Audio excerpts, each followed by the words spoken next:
આજે વિશ્લેષણમાં એક એવા મુદ્દાની વાત કરવી છે કે જે તમામ લોકોને સ્પર્શી રહ્યો છે અને તમામ લોકોની સુરક્ષા અને સલામતીની વાત અહીં આવે છે. તમને ખબર છે કે રાજકોટમાં હોસ્પિટલમાંથી એક સીસીટીવી હેક થયા અને લેબર રૂમના કેટલાક વિડીયો જે ટેલિગ્રામ ચેનલ અને યુટ્યુબ પર ચડાવી દેવામાં આવ્યા અને આ વિડીયો વાયરલ થયા અને ત્યારબાદથી એ સુરક્ષા અને સલામતીનો સવાલ ઉઠી રહ્યો છે. એક મહિલા સાથે એવું થયું છે, કાલે ઉઠીને મારા ઘરની, તમારા ઘરની કોઈ પણ સ્ત્રી હોઈ શકે અને જે ચલાવી નહીં લેવાય. હવે સવાલ એ થઈ રહ્યો છે કે શું ખરેખર સીસીટીવી હેક થઈ શકે? સોશિયલ મીડિયામાં આપણે ઘણી વખત જોયું હશે કે ઘણી બધી એવી પોસ્ટ આવતી હોય છે કે મારું એકાઉન્ટ હેક થયું છે, કોઈ પણ નાણાકીય વ્યવહાર ન કરતા. એ તમામ વાત કરીશું. સૌથી પહેલા મારે તમને વિડીયો બતાવવો છે કે જે સીસીટીવી હેક થયા અને તેની સાથે વિડીયો વાયરલ થયો. હું મારી ટીમને કહું છું, તમે જુઓ આ વિડીયો.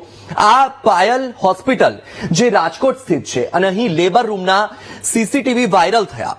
હેકર્સે આ વિડીયો યુટ્યુબ અને ટેલિગ્રામ મેગા MBBS નામની ચેનલ પર ચડાવી દીધો હતો અને ત્યારબાદ આ સમગ્ર વિવાદ છેડાયો. હવે સૌથી મોટી વાત એ થઈ રહી છે કે જે ડેટાની વાત થઈ રહી છે કે ડેટા ચોરી થઈ શકે. શું સોશિયલ મીડિયા એકાઉન્ટ હેક થાય છે તો કેવી રીતે થાય છે, ત્યારે શું ધ્યાન રાખવું જોઈએ? તમારા કોઈ પણ એવા ગોપનીય ફોટો કે વિડીયો તમારી પ્રાઇવસી સાથે ચેડા થઈ રહ્યા છે તો તેવા કિસ્સામાં તમે શું કરી શકો? તમે સાયબર ક્રાઇમ બ્રાન્ચની મદદ કેવી રીતે લઈ શકો? કેવો કાયદો છે? એ કાયદા અંતર્ગત શું સજા થશે? એ તમામ વાત આજે કરવી છે. સૌથી પહેલા ડેટા કેવી રીતે ચોરી થઈ શકે તે આપણે ઓગમેન્ટેડ ગ્રાફિક્સના માધ્યમથી સમજી લઈએ, કારણ કે એ સમજવું ખૂબ આવશ્યક છે કે કેવી રીતે ચોરી થઈ શકે. તો ફોન, લેપટોપ, ટેબ્લેટમાં ક્યારેય પણ અંગત ફોટા કે વિડીયો સેવ ન કરવા જોઈએ, કારણ કે જો હેકર્સ તમારા ફોનના એક્સેસ લઈ લે છે તો તમારા ફોટો કે વિડીયો વાયરલ થઈ શકે. હવે ડિજિટલ ફૂટપ્રિન્ટ ક્યારે ડિલીટ નથી થતા. તમને ખબર છે કે સોશિયલ મીડિયા બહુ જ મોટું પ્લેટફોર્મ છે અને ત્યાં ક્યાંક ને ક્યાંક ખૂણામાં તમારા એ ફોટો કે વિડીયો રહી ગયા હોય તો હેકર્સ જ્યારે તમારો ફોન કે તમારા એકાઉન્ટ્સ હેક કરે છે તો ત્યારે એ ફોટો પણ લીક થવાની શક્યતાઓ છે. હેકર્સ ફિશિંગ અથવા માલવેર દ્વારા પણ તમારો ડેટા ચોરી કરી શકે છે અને એ ડેટાનો ઉપયોગ ખોટી રીતે કરી શકે છે. હવે ફોટા અને વિડીયો આપમેળે ઘણી વખત ક્લાઉડમાં સેવ થઈ જતા હોય છે. હવે તમને ખ્યાલ નથી ત્યારે પણ આ ફોટો કે વિડીયો જે હેકર્સ છે તેનો દુરુપયોગ કરી શકે છે. ફોન ચોરાઈ જાય તો પણ ડેટાનો દુરુપયોગ થઈ શકે છે, કારણ કે તમારા અકાઉન્ટ્સમાં જો તમે પાસવર્ડ નથી નાખ્યા તેવા કિસ્સામાં પણ ડેટા ચોરી થઈ શકે છે. અજાણ્યા નંબર પર કોઈ પણ માહિતી શેર ન કરવી. તમને ખબર છે કે ઘણા બધા અનનોન નંબર પરથી ફોન આવે છે, કોઈ લિંક મોકલવામાં આવે છે, તમે એક ક્લિક કરો અને તેની સાથે તમારા બેંક એકાઉન્ટમાં પણ ઝીરો થઈ જાય તો એ હેકર્સનું કામ હોય છે. અજાણ્યા વાઈફાઈ સાથે કનેક્ટ ન કરવું. તમને ખબર હશે કે ઘણી જગ્યાએ વાઈફાઈ ઓપન હોય છે, ત્યાં પાસવર્ડ નથી હોતો અને તમને એમ થાય છે કે ચલો ભાઈ ઇન્ટરનેટ વાપરી લઈએ, વાઈફાઈ ફ્રી છે, ખુલ્લું છે, તો એવા કિસ્સામાં ક્યારે પણ કનેક્ટ ન કરવું. હવે વાત થઈ રહી છે ગોપનીયતાની. તો ગોપનીયતા સાથે ચેડા થાય તો શું કરવું? એટલે કે જે આપણે અંગત ફોટો કે વિડીયોની વાત કરી, જ્યારે સોશિયલ મીડિયા પર કોઈ તમારા અંગત ફોટો કે વિડીયો વાયરલ કરી દે તો તમારે શું કરવું તે પણ આપણે ગ્રાફિક્સના માધ્યમથી સમજી લઈએ. ખાસ કરીને જ્યારે પણ તમને એવું ખબર પડે છે કે કોઈએ તમારા ગોપનીયતા સાથે છેડા કર્યા છે, પ્રાઇવસી સાથે છેડા કર્યા છે અને તમારી જાણમાં એવી કોઈ પણ પોસ્ટ આવે તો સૌથી પહેલા તેનો સ્ક્રીનશોટ લઈ લો, એટલે આગળની કાર્યવાહીમાં એ તમને મદદરૂપ થઈ શકે. National cyber crime reporting portal પર તમે ઓનલાઈન ફરિયાદ કરી શકો છો. આ એક એવું પોર્ટલ છે કે જ્યાંથી તમે ઓનલાઈન ફરિયાદ નોંધાવી શકો છો.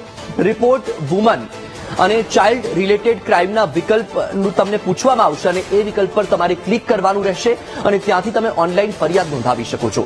અને અહીં તમને પેલા સ્ક્રીનશોટ કામ આવવાના છે. પુરાવા તરીકે તમારે બધા સ્ક્રીનશોટને અપલોડ કરવાના છે, એટલે કે આગામી જે કાર્યવાહી છે તેમાં એ મદદરૂપ થશે. સૌથી પહેલા તો ચિંતા ન કરો, તમારી ઓળખ અહીં સંપૂર્ણપણે ગુપ્ત રહેશે. અહીં તમે ઓનલાઈન ફરિયાદ નોંધાવશો ત્યાં તમારી ઓળખ છતી નથી થવાની. સાયબર પોલીસ સ્ટેશનમાં પણ તમે ફરિયાદ કરી શકો છો, એટલે કે તમે ઓનલાઈન ફરિયાદ નોંધાવી દીધી છે તેની સાથે તમારા નજીકના પોલીસ સ્ટેશનમાં પણ તમારે ફરિયાદ નોંધાવવાની છે. ભારતીય દંડ સંહિતાની કલમ 77 અંતર્ગત કાર્યવાહી થઈ શકે છે. હવે આ કાર્યવાહીની વાત આવી છે તે સૌથી પહેલા તમારા મગજમાં એ આવ્યું હશે કે ભારતીય દંડ સંહિતાની કલમ 77 શું છે, તેની અંતર્ગત શું શું કાર્યવાહી થઈ શકે, શું સજા થઈ શકે. તો એ પણ આપણે ગ્રાફિક્સના માધ્યમથી સમજીએ, એટલે કે હું જે બોલું છું એની સાથે તમે વાંચીને પણ સમજી શકો.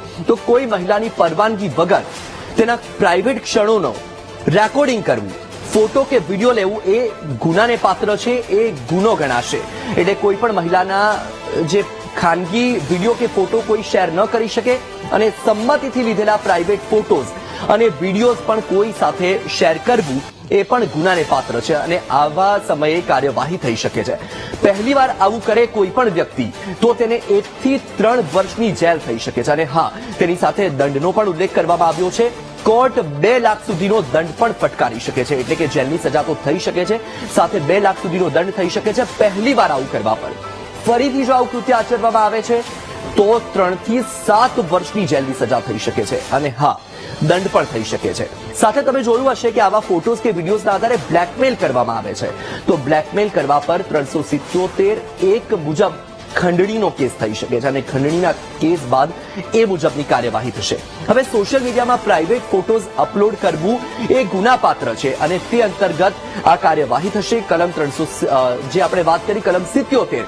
હવે આઈટી એક્ટ 2000ની કલમ 66(e) મુજબ પણ આ સજાપાત્ર ગુનો છે અને તે મુજબ પણ જેલની સજા થઈ શકે છે.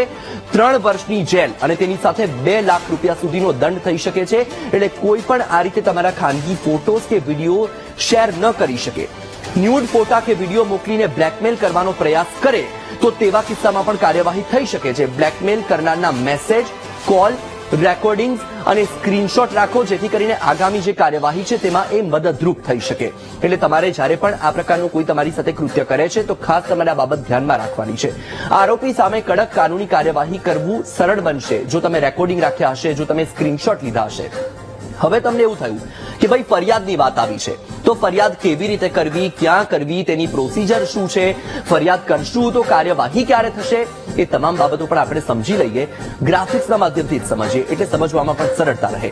સૌથી પહેલા તો ફરિયાદ કેવી રીતે કરવી, તો ખાસ કરીને આ એક વેબસાઇટ જે તમારા ટીવી સ્ક્રીન પર તમને જોવા મળી રહી છે એ નેશનલ પોર્ટલ છે, ઓનલાઈન પોર્ટલ છે. અહીંથી તમે ફરિયાદ નોંધાવી શકો છો અને અહીંથી તમે ફરિયાદ નોંધાવશો તેની સાથે આગળની કાર્યવાહી પણ તમને ખબર પડશે. હેકિંગ કેસ, ઓનલાઈન સ્કેમ, ઓળખ કાર્ડની ચોરી અને સાયબર ધમકી, આ તમામ બાબતોની ફરિયાદ તમે આ પોર્ટલ પર નોંધાવી શકો છો. ઓનલાઈન પોર્ટલ ઉપરાંત સ્થાનિક પોલીસ સ્ટેશનમાં પણ તમારે ફરિયાદ કરવી પડશે અને તમે અહીં ફરિયાદ કરશો એટલે તમને સરળતા પણ રહેશે. 1930 હેલ્પલાઇન નંબર છે, અહીંથી તમે ફોન કરીને પણ તમે ફરિયાદ કરી શકો છો અને ખાસ કરીને તમે અહીં ફરિયાદ કરશો તો તમારે ચિંતા નથી કરવાની, અહીં તમારી ઓળખ છતી નહીં થાય. ફ્રી હેલ્પલાઇન નંબર છે અને 24/7 આ નંબર ઉપલબ્ધ રહે છે, એટલે તમે ગમે ત્યારે અડધી રાતે પણ તમે ફરિયાદ નોંધાવી શકો છો. હવે આ તો થઈ ફરિયાદ કેવી રીતે કરવી અને તમે ફરિયાદ કરશો ત્યાર પછી શું પ્રોસિજર છે તે પણ આપણે સમજીશું. પરંતુ એક બીજો પણ વિભાગ છે મહિલા આયોગ, ત્યાં પણ તમે ફરિયાદ કરી શકો છો. જ્યારે કોઈ વ્યક્તિગત ફોટા કે વિડીયો જાહેર કરે છે તો તમે મહિલા આયોગની પણ મદદ કરી શકો છો, જેથી મદદ લઈ શકો છો, જેથી મહિલા આયોગ તમને મદદ કરી શકે. હવે તમે મહિલા આયોગમાં કેવી રીતે ફરિયાદ નોંધાવશો એ સવાલ તમને થતો હશે, તો આપણે એ પણ સમજી લઈએ ગ્રાફિક્સના માધ્યમથી, જેથી કરીને તમને ખ્યાલ આવે. તો રાજ્યના મહિલા આયોગનો તમે સંપર્ક કરી શકો છો. મહિલા આયોગ તમને મદદરૂપ થશે. અહીં તમારે ફરિયાદ નોંધાવવાની રહેશે. રાષ્ટ્રીય મહિલા આયોગ એટલે કે NCW ની વેબસાઇટ છે, એ વેબસાઇટ પર જશો તમે એટલે તમને વિકલ્પ પૂછવામાં આવશે. એ વિકલ્પ તમે પસંદ કરીને ફરિયાદ નોંધાવી શકો છો. ફરિયાદ નોંધાવો આ વિકલ્પ તમને આવશે અને એ વિભાગમાં તમારે જવાનું છે અને એ વિભાગમાં જઈને તમે ઓનલાઈન ફરિયાદ નોંધાવી શકો છો, અથવા તો સીધી ફરિયાદ તમે cell@ncw@nic.in પર પણ મોકલી શકો છો. અહીંથી પણ કાર્યવાહી કરવામાં આવશે. સાથે જ અહીં NCW નો હેલ્પલાઇનનો નંબર પણ આપવામાં આવ્યો છે. 181 નંબર તો તમને ખ્યાલ જ છે. એ નંબર તેની સાથે બીજો પણ ટોલ ફ્રી નંબર છે, એ નંબર પર ફોન કરીને પણ તમે સંપર્ક કરી શકો છો. મહિલા આયોગ પણ આવા કિસ્સામાં તમને મદદરૂપ થઈ શકે છે. હવે સૌથી મોટી વાત છે, જ્યારે આ પ્રકારની કોઈ પણ ઘટના સામે આવે છે કે આ પ્રકારનું કૃત્ય સામે આવે છે તો ત્યારે સવાલ સુરક્ષાનો ઉભો થાય છે અને સુરક્ષાનો સવાલ આવે છે ત્યારે સૌથી મોટી વાત એ છે કે આપણે સાયબર એક્સપર્ટ સાથે પણ વાત કરવું જરૂરી બની જાય છે. આપણી સાથે ગેસ્ટ જોડાયા છે સાયબર એક્સપર્ટ સની વાઘેલા, તો તેમની સાથે પણ આપણે વાત કરી લઈએ કે શું પરિસ્થિતિ છે અને આગામી સમયમાં શું કરવું પડશે. તો સનીભાઈ, સ્વાગત છે આપનું VTVમાં. સૌથી પહેલા તો મારે તમારી સાથે એ વાત કરવી છે કે જે આ ઘટના બની રાજકોટની, એ ઘટનાએ સુરક્ષા પર સવાલ ઉભો કરી દીધો છે. આપણે વારંવાર એવું કહીએ છીએ કે ભાઈ હેક થઈ જાય છે, સીસીટીવી હેક થયા, અકાઉન્ટ હેક થયા, બધી વાત માનવામાં આવે છે. એવી પણ સલાહ આપણે સાંભળી હશે કે ભાઈ હોટલોમાં જાઓ છો, મોલમાં જાઓ છો, ચેન્જિંગ રૂમમાં છે કે કોઈ જાહેર શૌચાલયમાં કોઈ એવા ખાનગી કેમેરા લગાવવામાં આવ્યા હોય છે, તો એને તપાસી લેવા જોઈએ. તો સવાલ અહીં એ ઉભો થાય છે કે ખાનગી કેમેરા ક્યાં લગાવ્યા હોઈ શકે અને એ ખાનગી કેમેરા લાગ્યા છે કેવી રીતે આપણે તપાસી શકીએ? Thank you. સૌથી પહેલા આપણે જાણવાનું રહેશે કે આપણે ઘરના જે સીસીટીવી છે, આજે દરેક લોકોના ઘરે સીસીટીવી છે, ઓફિસમાં સીસીટીવી છે, અને ઘણા એવી જગ્યાએ બી આપણે લગાડી રહ્યા છે આપણી સિક્યોરિટી માટે. પરંતુ આમાં પ્રોબ્લેમ શું છે કે જ્યારે સીસીટીવી જ્યારે આપણે લગાડી રહ્યા છે ત્યારે એની અંદર જે વેન્ડર જે પાસવર્ડ સેટ કરીને જાય છે એ પાસવર્ડ આપણે ક્યારે પણ એ ચેન્જ કરવાનો ટ્રાય નથી કરતા. એટલે હું એવું કહું છું કે ડીવીઆરમાં જે લોગિન કરવાનું હોય છે તમે, એ પાસવર્ડ આપણે ક્યારે ચેન્જ નથી કરતા. અને આપણે શું કરીએ છીએ કે એને ઇન્ટરનેટ જોડે જોડી દઈએ છીએ. તમે જયારે ઇન્ટરનેટ જોડે જોડો છો ત્યારે વર્લ્ડમાં એક નહીં, બે નહીં, પણ અત્યારે વત્સલભાઈ, હું તમને અહીંયા બેઠા બેઠા યુએસમાં જે કાલે જે એરપોર્ટ ઉપર જે ફ્લાઇટ ક્રેશ થઈ, તમને ત્યાંનું સીસીટીવી હું ઓપન કરીને દેખાડી શકું છું અને તમને કહી શકું છું કે આ ફ્લાઇટ આ ટાઈમે ક્રેશ થઈ હતી અને તમે એમાં બેક જઈને તમે દેખી શકો છો. તો મોસ્ટ ઓફ ધ પીપલ જે હોય છે કે જે પાસવર્ડ જે હોય છે ડીવીઆરનો એ ક્યારેય ચેન્જ કરતા નથી, અને તમે એને ઇન્ટરનેટથી જોડો છો ત્યારે એને આઈપી એડ્રેસ મળે છે, અને હેકર એને જ્યારે સર્ચ કરતો હોય છે ત્યારે એમને આઈપી મળતું હોય છે અને એ આઈપી મળીને એમાં લોગિન કરે છે. આ કેસની અંદર બી એવું જ બન્યું હશે કે એને જયારે સ્કેન કરતો હશે ત્યારે આઈપી મળ્યું હશે, લોગિન કર્યું અને એને દેખ્યું કે આ તો કોઈક એવી જગ્યાએ સીસીટીવી નાખેલા છે ને એક સીસીટીવીમાં કંઈક એવું જે વસ્તુ થઈ રહી છે કે જેનાથી એ ડાર્ક વેબ, ડીપ વેબ પર જઈ અને કોઈ વેબસાઇટ પર જઈ એને વેચી અને પૈસા બી કમાઈ શકે છે. અને એના લીધે આ વિકૃતાને એની અંદર આ વસ્તુ પરિણમી. બીજી એક વસ્તુ છે કે તમે જયારે કોઈ બી એવી જગ્યાએ જાઓ છો જ્યાં તમે ચેન્જિંગ રૂમમાં જાઓ છો, જ્યાં તમે હોટલમાં જાઓ છો, જ્યાં તમે કોઈ એવી જગ્યાએ જાઓ છો, ત્યાં તમારા મોબાઈલની અંદર અમુક જગ્યાએ ઇન્ફ્રારેડ સ્કેનર હોય છે. કારણ કે આ બધા જ સીસીટીવી કે આ બધા જ હિડન કેમેરાઝ હોય છે એ પર્ટિક્યુલર એક ઇન્ફ્રારેડ કે પર્ટિક્યુલર ફ્રીક્વન્સીથી એક કામ કરતા હોય છે. સો આપણે શું કરવું જોઈએ કે આપણા મોબાઈલની અંદર એવી એપ્લિકેશન્સ નાખવી જોઈએ, અને એવી ઘણી બધી એપ્લિકેશન્સ પ્લે સ્ટોર પર, એપ સ્ટોર પર અવેલેબલ છે, જેને નાખીને તમને જ્યાં એવું કોઈ ડાઉટ આવી રહ્યું છે ત્યાં તમે જઈ અને એને તમે થોડું સ્કેન કરી શકો છો, અને એની અંદર NFC કે ઇન્ફ્રારેડ જો એનેબલ હશે તો 110% એ તમારે પર્ટિક્યુલર મોબાઈલથી એ ડિટેક્ટ થઈ શકે છે. અચ્છા સનીભાઈ, હવે સવાલ એક એ પણ થઈ રહ્યો છે કે જ્યારે સોશિયલ મીડિયામાં કોઈ તમારા મતલબ કોઈ પણ અંગત પળોના ફોટોઝ છે કે વિડીયોઝ છે એ પોસ્ટ કરી દે અને તમારી જાણમાં આવે છે કે ભાઈ તમારા ફોટોઝ કે વિડીયોઝનું કોઈ મિસયુઝ કરી રહ્યું છે કે અથવા તો તેને પોસ્ટ કરવામાં આવ્યું છે, તો તેને તમે એ સોશિયલ મીડિયા સાઇટ પરથી કેવી રીતે હટાવી શકો? એબ્સોલ્યુટલી.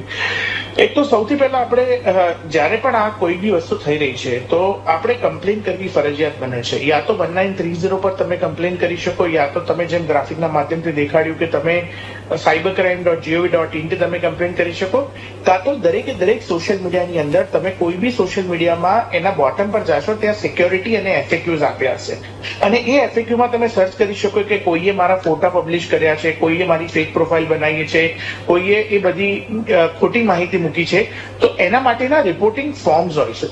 અને એ રિપોર્ટિંગ ફોર્મ્સની અંદર તમે તમારી આઈડેન્ટિટી આપી શકો છો, તમારી ઓરિજિનલ પ્રોફાઇલની આઈડેન્ટિટી, તમારું આધાર કાર્ડ અપલોડ કરી શકો છો તમારી આઈડેન્ટિટી આપવા માટે, અને તમે જે વસ્તુ તમને ડિફેમ કરી રહી છે એનું બી લિંક આપી અને તમે એને રિપોર્ટ કરી શકો છો. આ પર્ટિક્યુલર રિપોર્ટ જે હોય છે એ રિપોર્ટને તમે ફરીથી સાયબર ક્રાઇમ ઉપર તમે સબમિટ કરી શકો છો, તો એને પ્રાયોરિટી રિપોર્ટિંગ કહેવામાં આવે છે. અને આ પ્રાયોરિટી રિપોર્ટિંગ જો તમે એક વાર, બે વાર કે તમે 4 યા 5 માણસોને કહો છો તો એ માહિતી તરત ને તરત એ સોશિયલ મીડિયાના ધ્યાનમાં આવે છે, અને એ સોશિયલ મીડિયાના ધ્યાનમાં આવી અને એ તમે એ માહિતીને તરત ને તરત એ લોકો હટાવી દે છે. અચ્છા, એટલે સૌથી મોટી બાબત એ છે કે સતર્કતા રાખવી ખૂબ જ આવશ્યકતા છે. સનીભાઈ, તમે ખૂબ જ સારી માહિતી આપી. વીટીવી સાથે જોડાવા બદલ આપનો ખૂબ ખૂબ આભાર. તો તમે જોયું દર્શક મિત્રો કે જે રીતે આ ઘટનાઓ બની રહી છે સતત તેમાં વધારો થઈ રહ્યો છે, પરંતુ એમાં સૌથી મોટી વાત એ છે કે આપણે સતર્ક રહેવું પડશે. આપણી સાથે બીજા પણ સાયબર એક્સપર્ટ જોડાયેલા છે, ડોક્ટર સ્નેહલ, તેમને પણ આપણે જોડી લઈએ અને તેમની સાથે પણ વાત કરી લઈએ કે ખાસ શું ધ્યાન રાખવું પડશે, કારણ કે આ એક ખૂબ જ મોટો મુદ્દો છે, એટલે આપણે ધ્યાન રાખવું ખૂબ જ આવશ્યક છે. સ્નેહલભાઈ, સ્વાગત છે આપનું વીટીવી ન્યૂઝ. ન્યૂઝમાં. અને સૌથી પહેલી વાત એ છે કે તમે અમને એ જણાવો કે આ જે ઘટનાઓ બની રહી છે સતત તેમાં વધારો થઈ રહ્યો છે. હવે એમાં સૌથી મોટી વાત એ છે કે ધ્યાન શું રાખવું પડશે અને એવી કઈ બાબતો છે કે જેને આપણે અનુસરવી પડશે, કારણ કે આ જે ઘટના છે એ ઘટના નાની ન કહી શકાય, કારણ કે આમાં મહિલાઓની સુરક્ષા ખૂબ મોટી બાબત છે. કારણ કે કોઈ પણ હેકર્સ આવી રીતે તમારા સીસીટીવી હેક કરી લે છે, તમારા વિડીયો ક્યાંક વેચી દે છે અને એ વિડીયો પોસ્ટ થઈ જાય છે, વાયરલ થઈ જાય છે અને ક્યાંકથી ફરતા ફરતા તમારી પાસે આવે છે અને તમને ખબર પડે છે કે આ વિડીયો વાયરલ થઈ ગયો છે. હવે આવા કિસ્સામાં સૌથી મોટી બાબત શું ધ્યાન રાખવું પડશે એ તમે દર્શકોને જણાવો. સર, આ જે તમારી બાબત છે તે બે ભાગમાં ડિવાઇડેડ છે. અચ્છા. પહેલી જે વસ્તુ છે ધેટ ઇઝ કે તમે સીસીટીવી ક્યાં પ્લેસ કરી શકો છો. It is kind of the thing કે સીસીટીવી એવી કોઈ જગ્યાએ આપણે પ્લેસ કરી જ નથી શકતા કે આપણી જે પ્રિવસી છે કે કોઈ બીજાની પ્રિવસી છે તેને આપણે વાયોલેટ કરીએ. સેકન્ડ થિંગ ઇઝ ધેટ કે સીસીટીવી અત્યારે આપણે જે સીસીટીવી એક્સપેક્ટ કરતા હોઈએ છીએ તે આપણે લો રેન્જના અને હાઈ ટેકના જોઈએ છે કે જે ડાયરેક્ટલી ઇનડાયરેક્ટલી ચાઇનીઝ સર્વર સાથે કનેક્ટેડ હોય છે, ચાઇનીઝ એપ્લિકેશન સાથે કનેક્ટેડ હોય છે. એટલે આજે નહીં ને કાલે પ્રેક્ટિકલી થિંગ ઇઝ ધેટ કે તમે અમુક ચાઇનીઝ સર્ચ એન્જિન્સ છે જેનું હું અહીંયા નામ નથી દઈ શકતો, પણ ત્યાં તમે ખાલી સર્ચ કરશો કે તમારી નિયર બાયના જે સીસીટીવી છે તો ધો એ સર્વર ચાઇનામાં છે, તમે ઇન્ડિયામાં છો, બટ તમને તમારી આજુબાજુમાં જેટલા સીસીટીવી કનેક્ટેડ છે with that server that would be accessible. અને આ બધો ડેટા ક્યારે પણ કોમ્પ્રોમાઇઝ થઈ શકે છે સર. અને ઘણી બધી જગ્યાએ તો લોકો જે લોગિન અને પાસવર્ડ એનો હોય છે તે પણ એ લોકો જે ડિફોલ્ટ હોય છે તે જ રાખે છે, એટલે તે પણ એ લોકો ચેન્જ નથી કરતા. એટલે ઇટ ઇઝ વેરી ઇઝી કે કોઈ બી વ્યક્તિ જે છે તે ઓપન લિંક થ્રુ એને એક્સેસ કરી શકે. સો આ બધી જ information at the tip of the nail available થઈ ગઈ છે સર. અચ્છા, તો અહીં સવાલ જ એ થઈ રહ્યો છે સ્નેહલભાઈ કે હવે ધારો કે આજ પાયલ હોસ્પિટલના જે સીસીટીવી હેક થયા અને આ વિડીયો વાયરલ થયો, તો હવે ભાઈ ચલો માની લો કે મારી હોસ્પિટલ છે, મારી હોસ્પિટલમાં મેં સીસીટીવી લગાવ્યા છે, હવે મારી હોસ્પિટલમાં કોઈ પણ દર્દી આવે છે સારવાર માટે, હવે મારા સીસીટીવી હેક થઈ ગયા, તો આમાં દર્દીનો શું વાંક છે? આમાં દર્દીએ શું સાવચેતી રાખવી? એટલે ખાસ કરીને જે તે સંસ્થા છે, ધારો કે હોટેલ છે, હોસ્પિટલ છે, તો તે લોકોએ પણ સાવચેતી તો રાખવી પડશે ને, તો તે લોકોએ કઈ કઈ બાબતો ધ્યાનમાં રાખવી પડશે? સર, આ વસ્તુ બહુ જ જરૂરી છે અને આની પર મેં મારું પેપર પણ આપ્યું છે ઇન્ટરનેશનલ કોન્ફરન્સમાં 2017માં. Practically there should be a special agency કે જે વિધિન કપલ ઓફ મંથ આવી બધી જગ્યાએ રેન્ડમ ચેકિંગ કરે. તેઓ એ લોકોને સર્ચ કરે ને એમના સીસીટીવી ફૂટેજ જોઈ કે ભાઈ કશે ને કશે આ સીસીટીવી કોઈ એવી જગ્યાએ તો નથી મૂક્યું કે કોઈ વ્યક્તિની પ્રાઇવસી જે છે તેનો ઉલ્લંઘન થઈ જાય. સિમિલરલી અગર થાય તો એવા ઘણા બધા સેક્શન છે ફ્રોમ 66, 67A, 67B જે નોન બેલેબલ પર છે અમુક, અને તેના બેઝિસ ઉપર આ લોકોને ગંભીર પેનલ્ટી લાગી શકે છે. સિમિલરલી આ બધી વસ્તુમાં એ બી તમને જોવું જોઈએ કે એ સિક્યોરિટી જે તમારા કેમેરા છે સીસીટીવી તેનું સર્વર ક્યાં લોકેટેડ છે. હવે આપણો ડેટા પ્રોટેક્શન એક્ટ આવી ગયો છે જેમાં 250 કરોડ લગીની પેનલ્ટી છે. એટલે આ બધું તમારું પ્રાઇવેટ સેન્સિટિવ જે કોન્ફિડેન્શિયલ ડેટા છે જે વાયા સમ થર્ડ પાર્ટી સર્વર કોમ્પ્રોમાઇઝ થાય છે. અને ઇટ ઇઝ વેરી એસેન્શિયલ કે આ બધી જગ્યાઓનું રૂટીન ચેકિંગ થાય અને લો એન્ફોર્સમેન્ટ એજન્સી એમની ઉપર ટોટલ નિયંત્રણ રાખે. બિલકુલ, એટલે સ્નેહલભાઈ અહીંયા તો વાત સ્પષ્ટ એ જ છે કે ઈચ એન્ડ એવરી પર્સન પોતાના લેવલથી અમને ધ્યાન રાખવું પડશે, સતર્કતા રાખવી પડશે, તો જ આવી ઘટનાઓને અટકાવી શકાશે. સ્નેહલભાઈ, વીટીવી સાથે જોડાવા બદલ આપનો ખૂબ ખૂબ આભાર. તમે ખૂબ જ સરસ માહિતી આપી. તો તમે જોયું, કારણ કે સૌથી મોટી બાબત અહીં એ છે કે સતર્કતા, કારણ કે હેકર્સ ઝાડ પાથરીને બેઠા જ છે.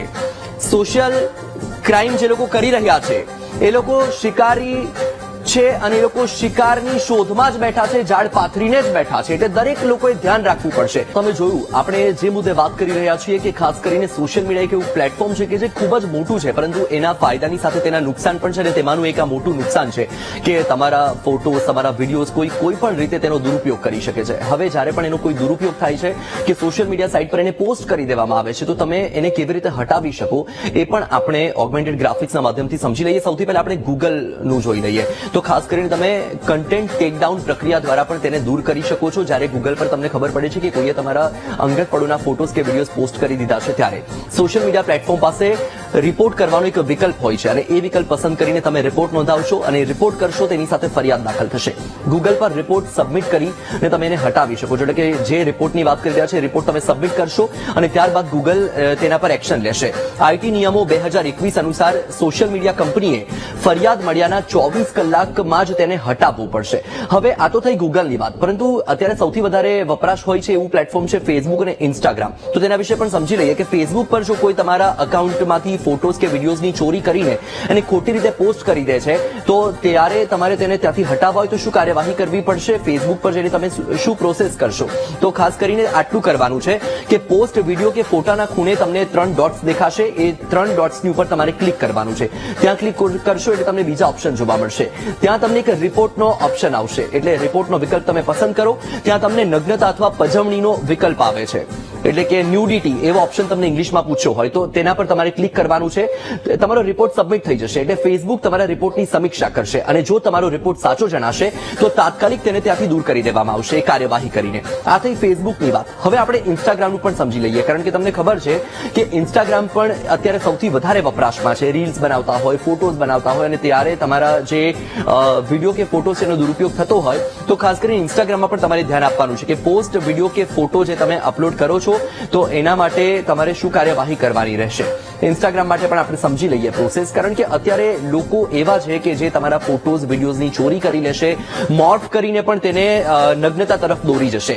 ઇન્સ્ટાગ્રામ માટે તમારે પોસ્ટ વિડીયો અથવા સ્ટોરી પર જે તમને 3 ડોટ્સનું ઓપ્શન દેખાય છે ત્યાં તમારે ક્લિક કરવાનું છે. રિપોર્ટનો તમને વિકલ્પ પૂછાશે, એ વિકલ્પ તમારે પસંદ કરવાનો છે. ત્યાં તમને જાતીય સામગ્રી અથવા તો પજવણી એવો ઓપ્શન આવશે તો તમારે એ પસંદ કરવાનો છે. ઇન્સ્ટાગ્રામ તમારી ગોપનીયતા જાળવી રાખશે, તમારે ખાસ ધ્યાનમાં રાખવાનું છે, એટલે કે તમારી ઓળખ છતી નહીં થાય.